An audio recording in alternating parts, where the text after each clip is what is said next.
这是一块白色的肉。如果你的想象力足够，它的白会让你更难受。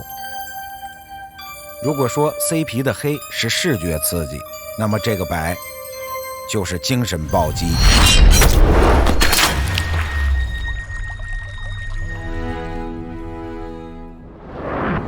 对，它就是烤牛奶。没错，就是字面的意思。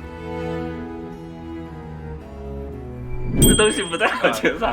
母牛的那个奶子，奶泡，你吃过没有？好多人都不吃这个。我长这么大一次我都没吃过。哇，这个什么东西的？对，牛的奶泡，鸡奶子嘛。真是不棒，口味有点重。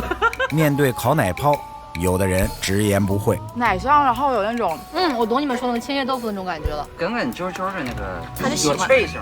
东北味。而有的人至今都对它充满敬畏。当我听到它的一刹那，我就接受不了，我完全不理解这个东西为什么要烤，为什么要拿来吃。他要不跟你说那是奶泡啊，你吃的还挺香的。